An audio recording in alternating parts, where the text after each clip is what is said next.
দেখুন, সিংহ, বনের রাজা সিংহ, the king of the jungle. ওরা কিন্তু বেশ গর্জন করতেছে, মানুষজন চিল্লাচিল্লি করে ওদের ডাকাডাকি করতেছে, যার কারণে কিন্তু ওরা গর্জন করছে। তো চলুন আর একটু সামনে এগিয়ে যাওয়া যাক, দেখা যাক এখানে আর কি কি প্রাণী রয়েছে।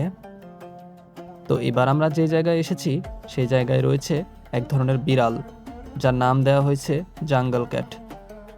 বিড়ালটা কিন্তু আসলে একদিক থেকে আরেক দিকে পায়চারি করছে। দেখুন, একটু জুম করে দেখাই।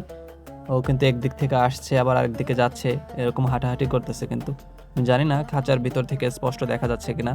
এই খাঁচাটা আসলে খুবই এমনভাবে তৈরি করা হয়েছে, আসলে ভিতরে ভালো করে দেখা যায় না। এবার যে প্রাণীটি আমরা দেখব সেটা হচ্ছে বেঙ্গল ফক্স, যেটা আমাদের দেশে ইউজুয়ালি দেখতে পাওয়া যায়। দেখতে পাচ্ছেন, এটা কিন্তু আমাদের দেশে এরকম শিয়াল খুবই কমন। আর একটু সামনে যাওয়া যাক। এই প্রাণীটির নাম দেওয়া হয়েছে স্লেন্ডার টেইলড মিরক্যাট, যেটা দক্ষিণ আফ্রিকাতে ইউজুয়ালি দেখতে পাওয়া যায়। আপনাদেরকে একটু জুম করে যদি দেখাই, দেখুন ও কিন্তু আসছে। এটা কিন্তু অনেকটা কেমন পান্ডার মতো ওদের চোখটা। আর একটু সামনে আগাই, আপনারা নিশ্চয়ই দেখতে পাচ্ছেন এই চিড়িয়াখানার পরিবেশটা কিন্তু অসম্ভব সুন্দর, পরিষ্কার পরিচ্ছন্ন আর সবুজের সমারোহে সত্যিই অসাধারণ লাগছে। ফাইনালি আমরা এসেছি যে জায়গায়, সেই জায়গাটিতে রাখা হয়েছে বনের রাজা সিংহকে। আমরা যদি একটু সামনে দেখাই, আসলে এই সম্পূর্ণ জায়গাটিতে ওদেরকে ছেড়ে রাখা হয়েছে। এই মাঝখানে দেখতে পাচ্ছেন এই যে দেয়ালটা রয়েছে, এই দেয়ালের পাশের জায়গাটা খুঁড়ে গর্ত খনন করে রাখা হয়েছে, যাতে সিংহগুলো এই দেয়াল টপকে না আসতে পারে। বাকি জায়গা কিন্তু সমতল, চারিদিকে আপনারা দেখতে পাচ্ছেন। ওখানে কিন্তু অনেকটা মুক্ত বনের মতো ওরা হেঁটে বেড়াতে পারে। আমি যদি একটু জুম করে দেখাই, ওই যে দেখতে পাচ্ছেন দুইটা সিংহ, ওরা কিন্তু গর্জন করছে। মানুষজন আসলে ওদেরকে ডাকাডাকি করছে, যার কারণে ওরা কিন্তু একটু ডিস্টার্ব বোধ করছে। ওরা খুবই গর্জন করছে। সিংহের গর্জন সত্যিই ভয়ঙ্কর।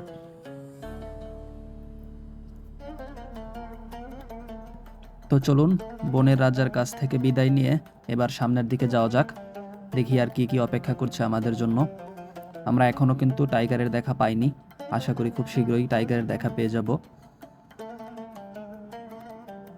আমরা এখন যেই সেকশনটাতে রয়েছি সেইখানে মূলত পাখি রয়েছে, বিভিন্ন ধরনের পাখি। আপনারা দেখতে পাচ্ছেন এখানে একটা পাখি। পাখিটার কিন্তু বিভিন্ন কালার রয়েছে, লাল, নীল, সবুজ, অসংখ্য কালার রয়েছে পাখিটার শরীরে। বোর্ডটা যদি লক্ষ্য করেন, এখানে পাখিটার নাম লেখা রয়েছে, যেখানে লেখা আছে red, green and blue gold ম্যাকাউস। এই পাশটাতে কাঁচ দিয়ে আবদ্ধ করে রাখা হয়েছে। কাচের ভিতর থেকে আসলে ভালো করে ভিজিবল হচ্ছে না মোবাইলের ক্যামেরায়, তারপরে আমি আপনাদেরকে দেখানোর চেষ্টা করছি। এই পাখিটার নাম ব্লু অ্যান্ড গোল্ড ম্যাকাও। আপনারা দেখতে পাচ্ছেন এর শরীরে ব্লু অ্যান্ড গোল্ড কালারের আস্তরণ রয়েছে। আপনারা দেখতে পাচ্ছেন এখানে কিন্তু দুইটা পাখি রয়েছে, এদের লেজটা কিন্তু বেশ লম্বা। এখানে রয়েছে আরেকটা পাখি, যেটার নাম লেখা রয়েছে স্কারলেট ম্যাকাও। এটাও কিন্তু অনেকটা সিমিলার, লাল, নীল, হলুদ, সবুজ সব রকমের কালারই রয়েছে পাখিটার শরীরে। চলুন আর একটু সামনে এগিয়ে যাই।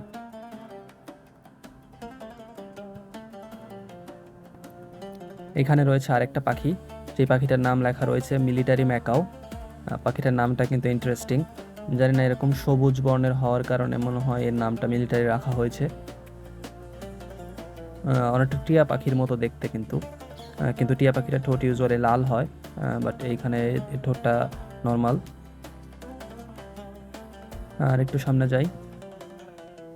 এখন আমরা যেই পাখিটাকে দেখব সেই পাখিটার নাম লেখা রয়েছে সালফার ক্রেস্টেড কোক্যাটোস। আপনারা দেখতে পাচ্ছেন এটা অনেকটা সাদা বর্ণের, আর এর মাথায় আর অনেকটা হলুদ বর্ণের এক ধরনের ঝুঁটির মতো রয়েছে। আপনারা এই বোর্ডেও নিশ্চয়ই দেখতে পাচ্ছেন। এখানেও এক পেয়ার পাখি রয়েছে, একদম হোয়াইট। পিছনটাতে, মাথার পিছনটাতে দেখতে পাচ্ছেন হলুদ বর্ণের এক ধরনের ঝুঁটির মতো রয়েছে। এবার যদি আরেকটু সামনে যাই, এই জায়গাটিতেও এক ধরনের কোকাটো পাখি রয়েছে, যেরকমটা আমরা আগে দেখেছি, কিন্তু এইটার মাথায় সেই হলুদ বর্ণের ঝুঁটিটা নেই, বাট কালারটা সাদা সেম। আর এইখানে হলুদ নীল বেশ কিছু বর্ণের পাখি রয়েছে। এই পাখিটা সম্ভবত বাজরিগর পাখি, যেটা আমাদের দেশেও পাওয়া যায় নর্মালি কিনতে। তীব্র গরমে আমার প্রচণ্ড পিপাসা পেয়েছে, একটু আশেপাশে খুঁজে দেখতে হবে কোনো পানির বোতল কিনতে পাওয়া যায় কিনা। অবশ্যই পাওয়া যাবে, বেশ কিছু দূর আগে আমি একটা হোটেল দেখেছিলাম, বাট সেখান থেকে আমি কিছু নেইনি। আশা করি সামনেও পেয়ে যাবো এরকম। তো আজ এই পর্যন্তই থাক, ইনশাআল্লাহ পরবর্তী ভিডিওতে আপনাদেরকে বাকি জায়গাটা ঘুরে দেখাবো। আমার ভিডিওটি ভালো লাগলে অবশ্যই লাইক এবং সাবস্ক্রাইব করে পাশে থাকবেন। ধন্যবাদ।